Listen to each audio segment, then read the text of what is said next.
a gente fala que ele é ausência de matéria, mas em algumas vezes a gente encontra muito pouco. É tão pouco que a gente fala que é ausente. É uma quantidade insignificante. Então, aqui dentro a gente vai encontrar o vácuo. Então, esse vácuo ele vai isolar os dois materiais para que não haja uma troca de calor por condução, pelo contato entre eles. Então, eles estão separados por esse espaço aqui, sem nada. E as paredes espelhadas, que ela fica aqui do lado de dentro, evita a troca de calor por radiação. Então, esse calor ele não se irradia para a parte de fora. O calor ele não ultrapassa isso daqui, né, essa parede, por causa do espelho, vai bater aqui, vai voltar e vai ficar aqui dentro desse ambiente, para que não haja troca por radiação. Então, o objeto espelhado, eles refletem o calor, então evita a troca aqui para fora. É assim que funciona uma garrafa térmica. Nem todas não, nenhuma garrafa térmica ela é um isolante perfeito.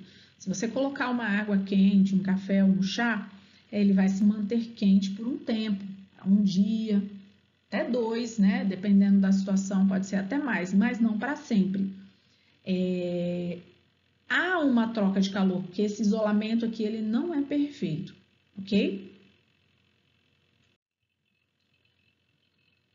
Olha só, vamos falar da dilatação e da contração térmica.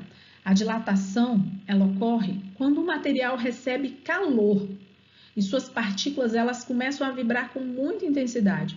Se as partículas vibram com maior intensidade, elas se chocam umas com as outras e elas começam a se afastar uma das outras. Aumenta a amplitude do movimento. Então, se ela bate numa e bate na outra, à medida que ela bate, ela vai batendo com maior intensidade, ela vai se afastando. E ela se afastando, ela vai aumentar o espaço ocupado por elas. Então, esse objeto, ele vai aumentar de tamanho devido ao calor. Então, olha só, o exemplo é uma barra de metal. Uma barra de metal sendo aquecida numa chama. Então, nós temos aqui essa barra, ok? E aqui uma chama aquecendo essa parte aqui da barra. Se a gente fizer uma medição da largura dessa barra, do comprimento, desculpa, dessa barra, ele vai ter um comprimento inicial. Depois que eu aqueço essa barra, né, ela aumenta o volume, porque as moléculas começam a se chocar umas nas outras, aumenta a amplitude e ele aumenta o tamanho, vai aumentar o seu volume, o seu comprimento, provocando o aquecimento da chama que a gente chama de dilatação térmica. Então, olha só, esse pedacinho aqui, ó, ele é o aumento devido ao aquecimento. Se eu interrompo esse aquecimento, esse material, ele volta, né? Ele vai se resfriando gradualmente e vai voltando ao volume inicial dele. A redução do comprimento de um material, quando sua temperatura diminui, é denominada de contração térmica, ok? Se a barra for colocada na geladeira, continuar a resfriar e vai sofrer essa contração, ok? Então, você tem a dilatação, que é o aumento, e a contração, que é a redução desse tamanho. Aqui é um exemplo muito interessante, a gente faz muito em laboratório, para demonstrar essa dilatação e essa contração, né? Para demonstrar como é que essa contração térmica ocorre. Então, eu tenho essa haste metálica, né? A gente pendura uma esfera metálica aqui, né? E aqui a gente tem um aro. A gente aquece essa esfera, então ela vai passar pelo aro facilmente quando ela está resfriada. Quando a gente aquece e a gente tenta passar, ela fica presa, ela engancha aqui.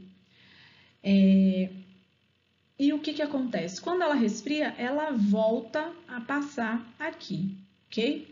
Então, essa dilatação, ela tem a ver com a temperatura, ok?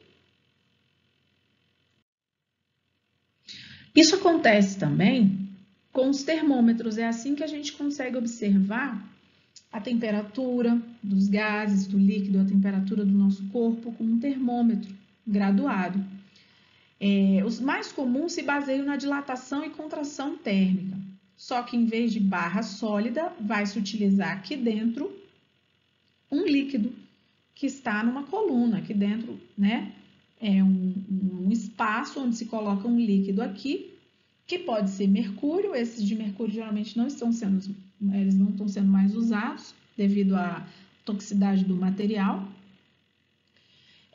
Se coloca álcool colorido aqui dentro. Quando esse líquido aquece, essas moléculas se chocam umas com as outras e vão dilatando, aumentando, né, o seu volume, subindo nessa barra graduada aqui e mostrando a temperatura que está. Então, quando submetidos a diferente temperatura, a coluna do líquido muda consideravelmente seu volume. Quanto maior o comprimento da coluna, maior a dilatação sofrida e, portanto, maior será a temperatura.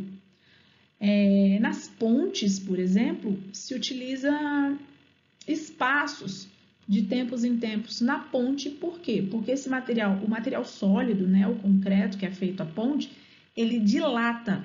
Então, para a ponte não rachar, não ter pequenos, né, dilacerações, você coloca uma junta de dilatação para evitar possíveis desdobramentos, trincas ou rupturas que poderiam ocorrer devido à dilatação. Outro exemplo aqui, olha só, o líquido extravasado. Nós temos aqui um recipiente com um volume, com uma água até o limite. Quando você aquece, esse líquido ele aumenta de volume e extravasa, olha só, devido ao aquecimento. É isso que acontece quando a gente coloca um leite numa leiteira para ferver e ele derrama, se a gente não ficar de olho. Devido ao aquecimento, essas moléculas se agitam com maior intensidade e esse líquido extravasa, ok? Bom, pessoal, essa foi a aula sobre essa parte de propagação de calor e espero que vocês tenham entendido, ok? Até a próxima!